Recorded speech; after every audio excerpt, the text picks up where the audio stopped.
gente, muito prazer. Eu sou a Nanza, eu sou formada em filosofia. Fui repórter por 3 anos do programa do Jairo Bauer, fiz matérias pelo Brasil inteiro. Sou militante negra, cantora, com 2 discos lançados, um solo e um pelo Empolgas 9, que saiu pela Biscoito Fino. Enfim, já rodei esse mundão cantando, já rodei alguns países. E eu estou nessa nova empreitada que é justamente o Ainda Estamos Aqui. A escrita sempre fez parte da minha vida. Como eu sou formada em filosofia, a gente lê e escreve bastante no curso, embora já faça um tempo que eu sou formada, porque de novinha eu só tenho a cara, que eu sou velha. Então, sempre escrevi muito, sempre quis pensar muito e refletir acerca das coisas. Então, eu vou na pergunta da Camila de trás para frente, porque é justamente a ordem do início das coisas na minha vida. Primeiro, me tornei negra e depois eu abri espaço na minha vida para ter essa fala, para conseguir essa voz, né? E a gente está aí disputando espaço com esse padrão eurocentrado de escrita que a gente vê e que ela mencionou. Na verdade, para mim, esse livro ele é fruto de muita dor interna, né? Mas também de uma necessidade muito grande de abraçar outras pessoas, outros negros como eu, que estavam um pouco perdidos no quesito de sua própria história, identidade, relação, conexão. Então, respondendo a pergunta da Camila, o tornar-se negro, na minha visão, é essa tomada de consciência, porque a negritude do fenótipo, ela existe e ela é evidente, mas uma negritude interna, de reflexão, de consciência, ela vem com o tempo, e de algumas pessoas vem, de outras não, e cada um tem um tempo de se reconhecer e de se reconectar. E aí, quando eu falo isso, eu conto um pouco a minha história nesse livro, justamente dessa minha tomada de consciência sobre o meu corpo negro ser político apenas por existir em algum espaço, né? De como, muitas vezes, eu fui a única negra de vários lugares e não tinha ali as pessoas iguais, eu não tinha nenhuma raiz minha ali plantada, né? Sendo a única negra daquele lugar. Como muitas vezes a gente consome coisas e às vezes até diminui para se encaixar em padrões eurocentrados que a gente sequer discute. Porque a grande verdade é que o projeto do racismo, que vinga no Brasil e dá certo até hoje, embora se fale levianamente em uma democracia racial, ele é um projeto que visa que a gente não reflita acerca da nossa existência, das nossas grandezas, das nossas raízes e conexões com nossos ancestrais, com a história de África e de onde a gente veio, né? Ao negro é dado um espaço, é dado um lugar e você cabe aqui. E aqui você fica e agradece. Então, muitas vezes, a relação com o negro parte muito desse lugar, da gente se conformar e pensarmos pouco. Porque quanto menos a gente pensa, mais massa de manobra a gente se torna. Então, não é interessante para a elite e para, enfim, para toda essa branquitude que a gente reflita sobre a nossa história. Porque a verdade é que, uma vez que a gente reflita, que a gente entenda que nós somos 56% da população, que a gente entenda que a gente levantou esse país no braço, que essa economia passou por ciclo de cana-de-açúcar, que passou por ouro, café, algodão. Quando a gente entende que nós levantamos a economia do Brasil e, portanto, nós somos responsáveis pelo pouco sucesso desse país subdesenvolvido, mas que ainda tem muitas riquezas, ainda conseguiu crescer economicamente em alguns aspectos, nós negros proporcionamos isso. E quando a gente entende, a nossa força vem grande, porque somos mais de 56% da população. Então, não é interessante que o negro se reconheça como gigantesco. Então, a todo momento, a nossa autoestima e identidade vão sendo desconstruídos. E quando a gente se encontra e a gente consegue entender de fato que nós somos muito fortes, poderosos, a gente começa a botar para fora essa voz e começa a articular, nos organizarmos. Então, para mim, tornar-se negro, muito para além do tom da sua pele, é tomar essa consciência. É você entender de onde você vem, que reconexões você pode fazer e aonde você pode se agarrar para reconstruir a sua identidade enquanto pessoa negra.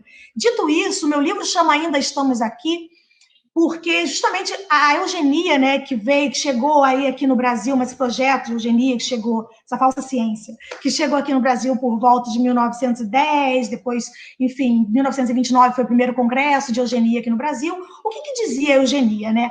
A eugenia era de Galton, era um pensamento de Galton, que era primo de Darwin. Darwin tinha lá a teoria da evolução das espécies, e Galton, primo dele, falou, pera, eu acho que isso pode se aplicar aos seres humanos também. Estou achando que existe essa raça mais evoluída, né? E que pode ser um padrão que a gente deve multiplicar, que deve existir, que deve prevalecer. E essa raça, obviamente, não era negra, né? Pensem que em 1929 era muito pouquinho depois da abolição falsa liberdade, que foi em 1888.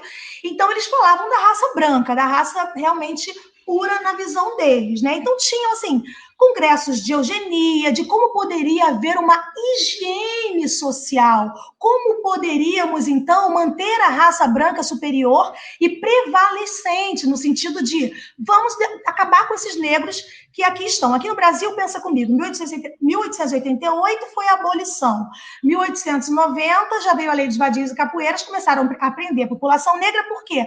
Era muito preto nesse país e que já não servia tanto quanto antes. Então, a questão é, o que a gente vai fazer com tanto negro, se a gente não considera que eles são bons reprodutores? E aí, Galton, pensando nisso, deu várias possibilidades dentro do projeto dele de eugenia, que foi abraçado por Roquete Pinto, por Monteiro Lobato, por Miguel Couto, virou muitas teses da medicina aqui no Brasil. E o que acontece? Acontece que eles acreditavam que em 2012 nós não existiríamos mais se deixassem os negros para morrer. Então, quiseram, na verdade, um embranquecimento da população. E eles acreditavam, acima de tudo, que não existiríamos mais em 2012, por exemplo.